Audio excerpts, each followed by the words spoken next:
Icyo wakorera uburibwe bw'impoko. Kuribwa ku mpoko bikunze kubaho, ariko ntabwo ari ibisanzwe. Uburibwe bushobora kuba bwinshi, rimwe na rimwe impoko ishobora gusaduka ikava amaraso.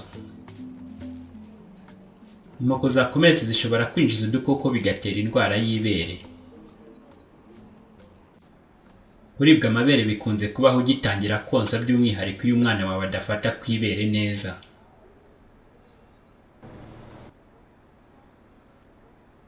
Aya mashusho agaragaza uko wamenya niba umwana wawe afashe ku ibere neza, uburyo bwo kumufatisha neza ku ibere, n'ibyo wakora ngo ukize impoko yawe byihuse.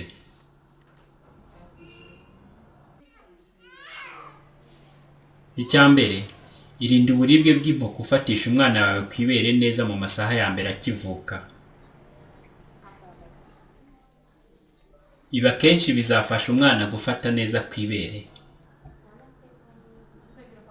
Niba uri kuribwa ku mpoko, reba niba hari ibimenyetso by'uko umwana atari gufata ibere neza.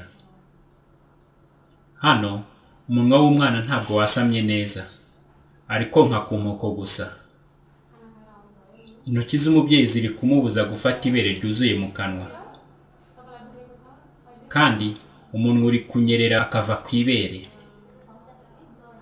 Niba uri kumva uburibwe ku mpoko, kura umwana ku ibere umushyira urutoki mu kanwa ku mpande.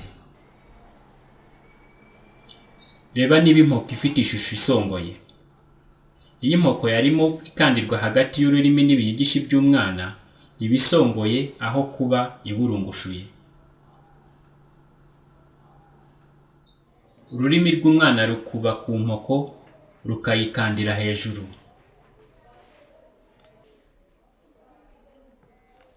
Ibi bitera uburibwe bikanakomeretsa impoko. Kugira wonse wumva nta buribwe, ni ngombwa ko umwana wawe afata ku ibere neza. Gufata ibere akuzuza mu kanwa bituma impoko iba mu kanwa mw'imbere cyane. Hano, impoko yawe izaba imeze neza, ugereranije n'impoko ku mwana udafashe ku ibere neza, iri gukandirwa hagati y'ururimi no hejuru mu kanwa. Umwana wawe azabona amashereka menshi. Hano, hari uburyo bwo gufatisha umwana ibere neza. Fata umwana akwegereye, agukora ku mubiri, areba ibere ryawe. Umubiri w'umwana ugororotse. Mufate ku buryo impoko itegana n'amazuru. Nahumurirwa amashereka, azasama. Tegereza gato kugeza yasamye cyane. Noneho, mukururire ku ibere. Kanda ibere ryawe buhoro kugira amashereka atangire kuza. Gukurura umwana umwiyegereza bishobora kumwongerera gufata ku ibere. Reba ibimenyetso bikubwira ko umwana afashe ibere neza. Yafashe ibere ryuzuye umunwa, aho gukurura impoko gusa, umunwa usa n'ufunze. Akananwa ke kinjiye mu ibere, aho kurikoraho gusa.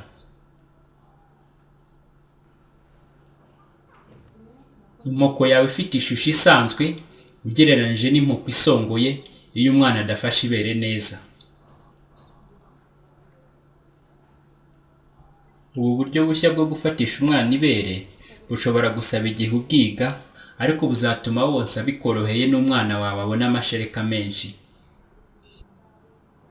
Uretse gufatisha umwana ku ibere neza, hano hari inama zagufasha igihe ufite uburibwe bw'impoko. Icyambere, ushobora kwikama ngo amashereka yawe aze mbere yo gushyira umwana ku ibere. Icya kabiri, fatisha umwana ku ibere neza, umukurura umwiyegereza ukoresheje akaboko kawe. Icya gatatu, genda ukanda ibere. Bishobora gufasha umwana wawe kubona amashereka ahagije byihuse, bikanagabanya igihe umara wonsa. Icyanyuma, amashereka ni umuti w'impoko. Reka amashereka yumere ku mpoko nyuma yo konsa, kandi wirinde kuyapfukirana. rimwe na rimwe inkoko zishobora kukurya bitewe n'ubugendakanwa. Genzura niba mu kanwa k'umwana nta bihu bisa umweru afite imbere mu matama. Nusanga afite ubugendakanwa, reba umukozi ushinzwe ubuzima. Wowe n'umwana wawe mukeneye kuvurwa. Niba ubana n'ubwandu bw'agakoko gatera sida, onsa umwana wawe ibere rizima gusa. Ntumwonse ku ibere ryasadutse cyangwa riri kuva amaraso.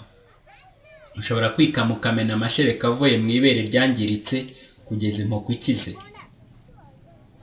Umwana wawe yajya yakongera konka amabere yombi.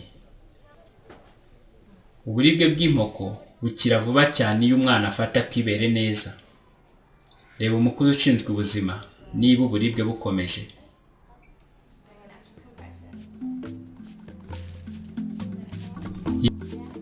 Ibuka, uburibwe bw'inkoko bukunze kubaho ariko ntibusanzwe. Konsa ntibyakabaye biryana. Uburibwe bw'inkoko bushobora kwirindwa kandi bukavurwa no gufatisha umwana neza ku ibere. Fata umwana ku buryo afata ibere neza, akuzuza umunwa, ntiyonke inkoko yonyine.